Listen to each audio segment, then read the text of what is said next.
A few months ago, we took a look at the Razer Viper here. So now we are back with the Razer Viper Ultimate, which is the wireless version of the same mouse. And it comes with a few changes, and today we are going to take a look at what's new about this mouse.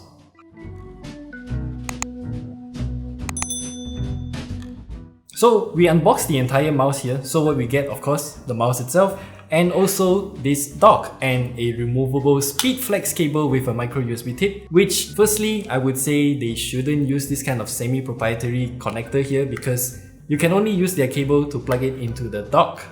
And of course you can also directly plug it into the mouse itself if you choose to do so. And then it will be the same as the Razer Viper.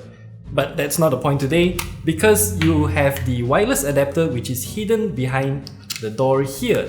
So taking it out is easy, and then if you want to use it with the dock itself, you will have to plug it into this USB Type A pass-through port. For me personally, plugging the adapter into this dock to use the mouse wirelessly is a bit annoying, since what I would prefer personally is that without the receiver itself, this dock should be another receiver by itself. So the mouse here should have a toggle button to switch between this receiver and this dock, so I don't have to take out the dongle, plug it in here, put it back in the mouse, or place it in my laptop if I have two computers. So yes, that's something to look into by Razer. The dock is actually very elegantly built because it sits nicely like this, and it has two very large prongs here with magnets that just suck the mouse onto the dock itself and it starts charging. This is really nice, and when you combine with Razer Synapse, it actually displays your battery level while charging through the RGB lighting around the rim of the dock itself. And I find that to be real elegant, and when the display turns off, then the RGB turns off as well. Now, the mouse itself. The Razer Viper Ultimate comes with a few particularly interesting changes.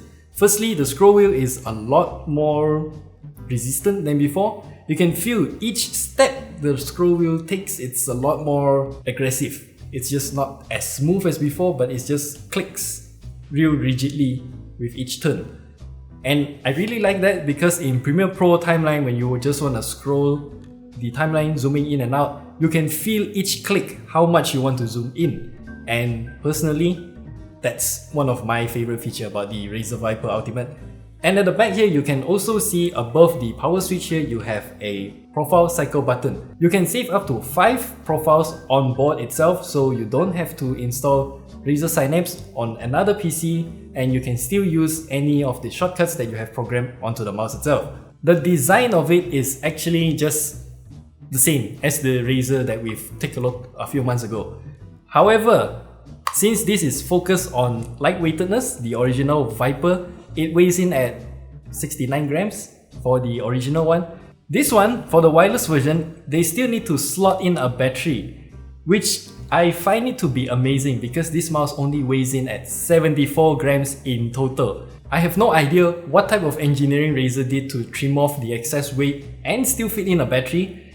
Do keep in mind that the battery of the Razer Viper Ultimate can last me for 1 week with heavy usage daily, and I find that amazing because, well, you don't really feel anything on this mouse itself, yet it is wireless and you can really just use this mouse for 1 week straight, not an issue. And if you want to charge it, you can charge it elegantly, and it's just simple. When it comes to the Razer Synapse here, you can configure the RGB lighting on the dock itself, which is separated from the mouse. So that is one extra feature that differentiates itself from the original Viper. And the sensor of the Razer Viper Ultimate has also upgraded. Now it can go up to 20,000 dpi compared to the original 16,000 on the Viper here. Finally, the price of the Razer Viper Ultimate is at 569 ringgit. The original Viper was at 309 ringgit, so this is nearly double the price for the wireless premium feature here. And overall, I think it really depends on your use case. However, I still think that the implementation of this particular dongle could have been better, but that's just my personal preference since I have multiple computers and I would like to use the same mouse across different computers. So that is all we have to say about the Razer Viper Ultimate. Do let us know what do you think about this mouse, and would you actually want to use the wireless feature here because it's really good. And I'll see you in the next video.